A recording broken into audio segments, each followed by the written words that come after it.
So just to continue from where we left off in this second recording, we'll be discussing again the whole concept of education and its impact on economic development. And from the first bullet, you'll note that it says that education is an important source of productivity, and its impact on the quality of labor is direct. How does that manifest itself? Education, as you know, is that process that contributes to economic development. It basically makes workers aware of the latest production techniques. So with education, with the retooling of persons, if you do that, you are then able to bring the latest way of doing things to your institution.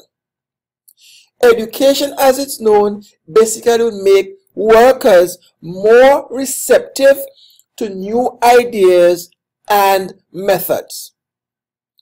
And from the last bullet, it says here that countries with the most advanced education were the first to develop, while developing countries have far lower levels of education. This is what the book says, but in reality, the educational system vis-a-vis developed and developing countries, in my estimation, is on par. So the same quality of education that you probably would have gotten here at Abbott is on par with any institution, be it in the USA, the UK, or whatever the case may be, in terms of entities providing associates programs. So that's just what the book basically would have said. It probably would have been applicable 20, 30 years ago, but certainly not in this current era. So we're going to then look at output per capita. What he's saying to you is that when it comes to output per capita, if you have a situation whereby your labor productivity did not increase, you choose not to be productive, total output will still grow if the quantity of labor increase. So because labor is serving as that factor of production, if you choose not to be productive and the entity that you work for employs more persons, and that person or persons are able to then produce, then it simply means then that output will increase by virtue of the fact that more persons are being able to do more job. So when it comes to labor productivity basically equals your real GDP divided by the quantity of labor. So to tell you how productive your labor force is from a macroeconomic perspective, you basically divide your real GDP by the quantity of labor. So real GDP, basically, in a nutshell, if you want to transpose our equation, real GDP equals labor productivity times the quantity of labor. So because we're dealing with output times quantity of labor, total output then can grow as a result of greater labor productivity, more labor, or both. So output per capita, again, as we have introduced to you, is that real GDP per capita divided by your population. And it is, by and large, the best measure of an economy standards of living. And in a nutshell, it indicates how much an economy produces on average per person. Remember, I would have told you from our first lecture that it's a statistic that is widely used, but it has its flaws. Because as we know, within our population, there are persons who are not working, there are persons who are incarcerated, there are persons who are institutionalized in different homes or whatever the case may be. But albeit it is that measure that is widely used to give an indication of an economy's standard of living. The international community, they place a lot of weight on that when they determine how much aid, for instance, that they're going to give. So it's very important for you to really know how much your real GDP is in actuality, because if it is overstated, yes, it will show you that your standard of living is high, but you don't want to be preparing or presenting any erroneous statistics that the international community would then use to determine whether or not you qualify for aid, technical assistance, as the case may be. So how would output per capita increase? It says here now that output would increase in an economy if labor productivity increases for a given per worker population ratio.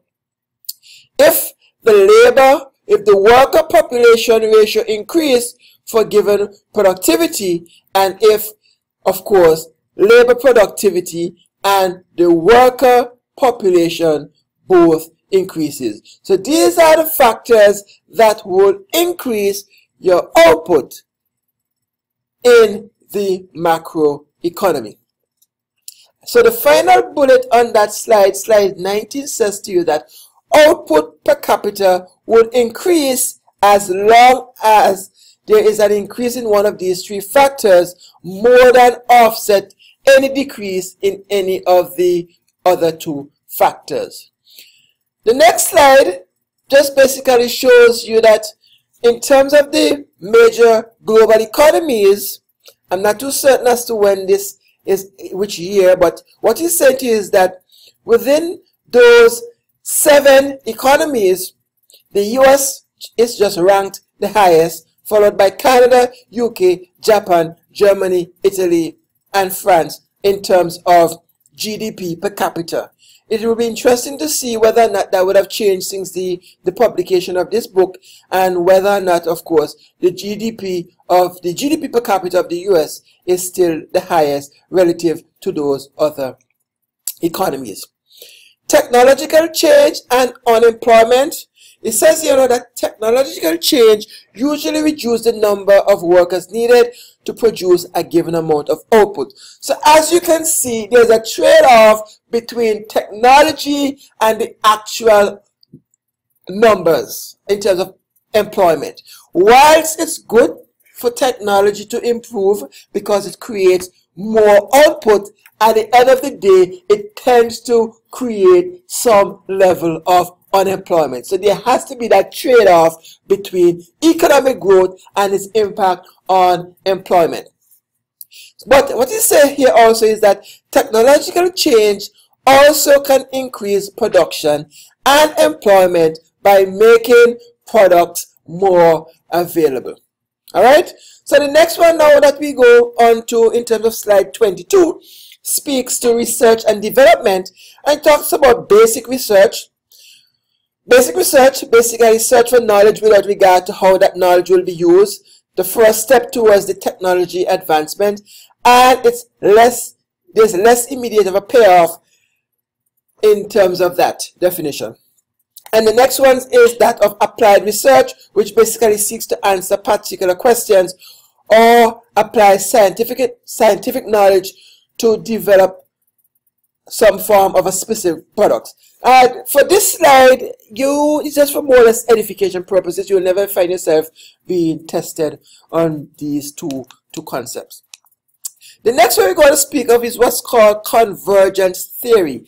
And when we speak of the word convergence, it's basically something or things coming together. There's some fusion in the center.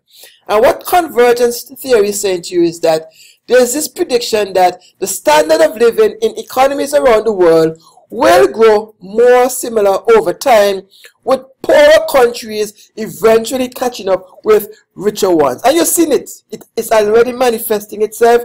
It would have already manifested itself with globalization. What's the evidence on conversion?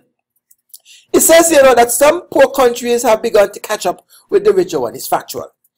Among the nations that comprise the poorest third of the world's population, the standard of living in these countries, it would have grown somewhat in absolute terms, but would have fallen farther behind in relative terms. Relative terms vis-a-vis, let's say, when you compare it with the developed market. So that's factual, that the standard of living would have increased significantly in many countries, albeit in Africa, Latin America, South America, and the Caribbean.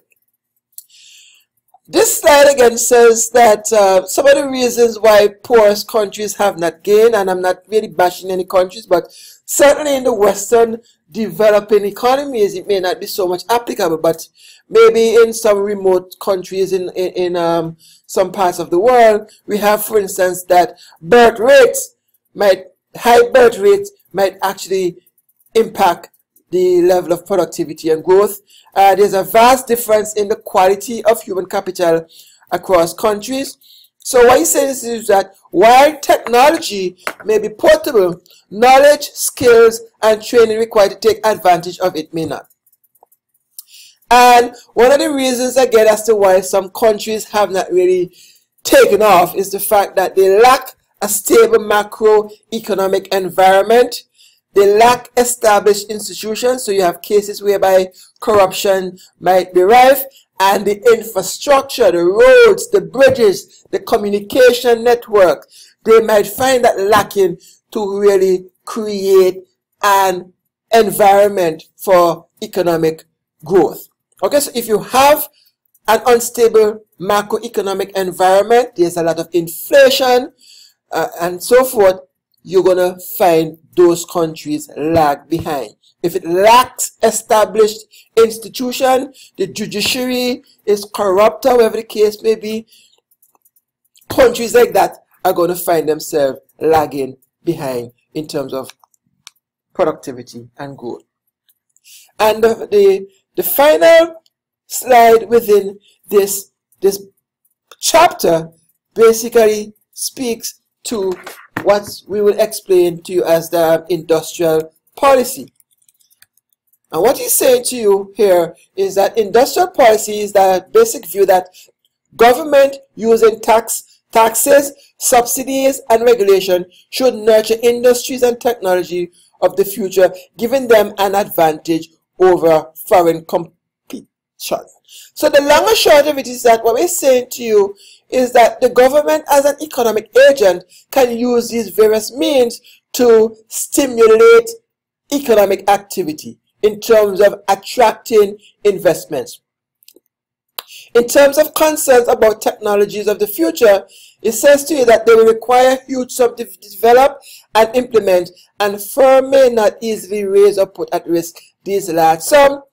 Some technology breakthrough spill over to other firms and other industry. So the long and short of it is that what we're saying to you is that firms might be reluctant in some cases to invest because after they would have done so, some other firms, their competition, would probably adopt and copy the new technology. And of course, then in terms of the returns that firms who would have brought that breakthrough to the market, it may not really realize it, that would probably eventually cause it to exit the market because, of course, as you know, investing in technology is not easy. So in a nutshell, that's what we're going to be discussing, or that's what we have discussed in terms of the whole concept of productivity and growth.